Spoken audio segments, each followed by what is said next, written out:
Selamat datang di Fakultas Keguruan dan Ilmu Pendidikan, mengembangkan kompetensi akademik, keterampilan pedagogis, dan jiwa kepemimpinan. Mendidik dengan ilmu, memimpin dengan hati, di mana setiap anak adalah bintang. Lo spirito dell'insegnamento costruendo il futuro.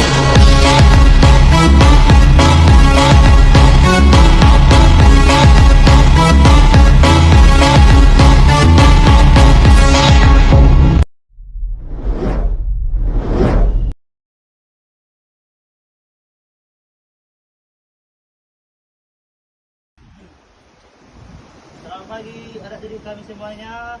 Selamat pagi, Pak. Gimana kabarnya? Sehat, Pak. Ya, karena kita sehat dan masih berkeselamatan untuk anak sekolah ini, mari kita mengucapkan syukur kepada Tuhan kita dengan cara berdoa. Berdoa dimulai.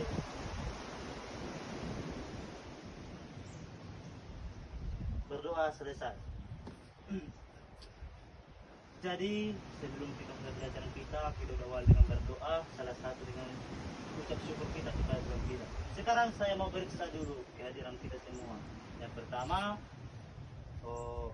ada di sini Putri Anggraini, Hadir, Pak. Rina Maretta Simbolon, Hadir, Pak. Alia Matondang. Hadir, Pak. Oke, bagus.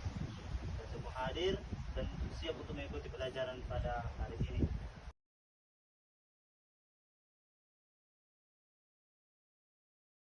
Baiklah, sebelum kita mulai pelajaran kita, biar kita semangat semua, mari kita tepuk semangat.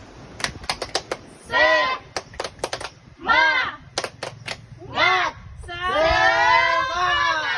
Oke, bagus, terima kasih. Nah, kita udah semangat, kita sudah mengucapkan syukur, sekarang kita masuk ke materi kita. Nah, materi kita pada pagi hari ini itu tentang pantun. Pantun itu adalah salah satu karya sastra Indonesia. Ini adalah salah satu karya yang tertua di Indonesia. Bahkan sering digunakan dalam adat istiadat. Seperti Batak juga udah pernah.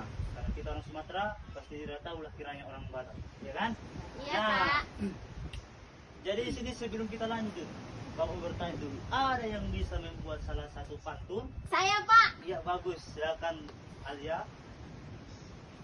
Bunga mawar sedang mekar, harum baunya sudahlah pasti. Cari ilmu walaupun sukar, cita-cita ingin berhasil nanti. Iya, bagus sekali. Tepuk tangan untuk Alia.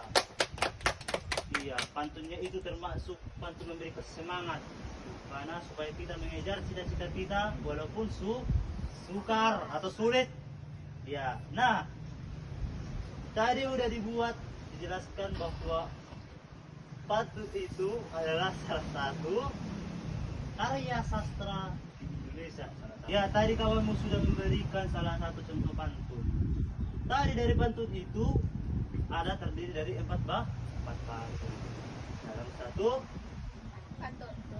bait pantun. Nah, tadi pantun itu bersajak ABAB.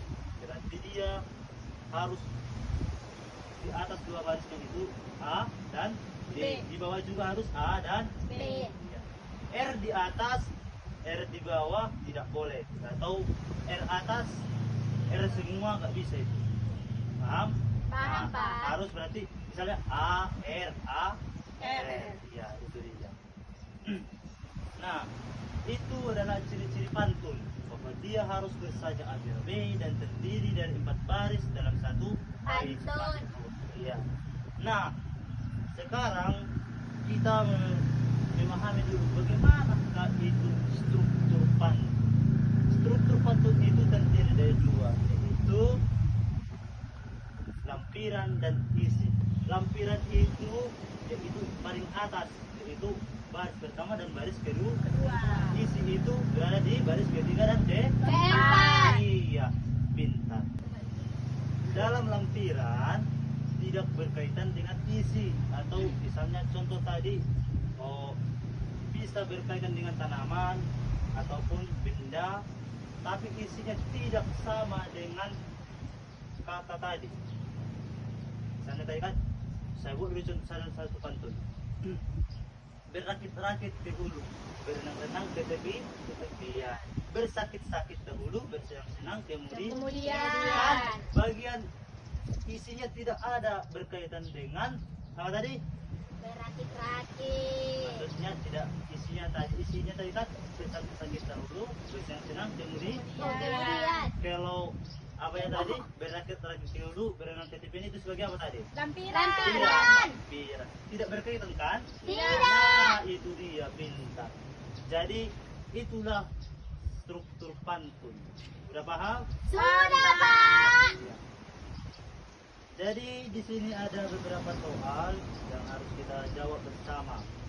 Siapa yang bisa nanti silakan disampaikan. Iya, Pak. Masuk ke buku kenilaian nggak, Pak? Masuk Pak, masuk.